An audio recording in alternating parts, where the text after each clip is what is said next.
takle nas povabijo, da pridemo mali ničvredni delničarji sem, pa takle napišejo list, da je preklicana ta skupščina, delavci ne upajo nič reči, vsak je kar tih. V Sloveniji imajo vsi posrane riti. Nobeden nima jajc, da bi povedal, da je treba stvar rešiti.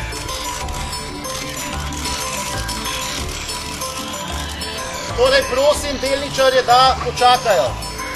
Kajti skupščino bomo vendarle izpeljali.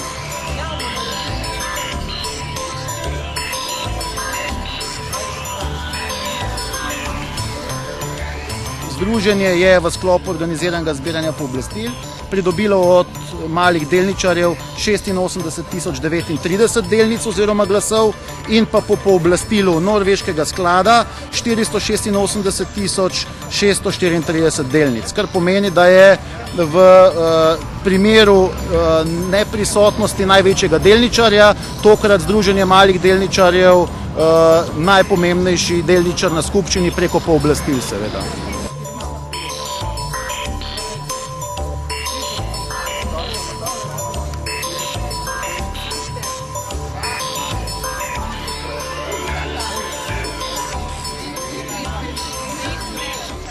Pa vendarle je potrebno ugotoviti, da nas v združenju veseli, da smo delničarji, ki so se skupščine udeležili, praktično soglasno zavrnili sklepe, ki bi šli v škodo malim in drugim delničarjem, za razliko od večinskega delničarja, torej Infond Holdinga, in da so bili podprti tisti konstruktivni predlogi, ki so šli v smer tega, da se v nadzornem svetu omogoči nadzor, tudi prisotnost malega delničarja.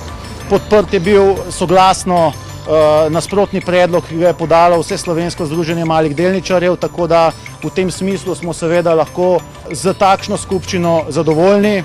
Hkrati pa je seveda, ocenjujemo to prvi korak v pravo smer, kjer je očitno, da lahko ob sodelovanju Republike Slovenije oziroma paradržavnih skladov in pa družb, ki so v tem smislu tudi danes bile prisotne, sprejemamo odločitve, ki so v korist delničarjem nasploh, tudi malim delničarjem, predvsem pa ureditvi katastrofalnih razmer na področju upravljanja družb v Republiki Sloveniji. Tako da vidimo ta današnji dogodek vendarle kot neko možnost ali pa iskrico na koncu tunela, ki bo pripeljala do tega, da se tudi v našem prostoru uveljavijo kriteriji, merila in normativi, ki so v urejenih ekonomijah samoumevni.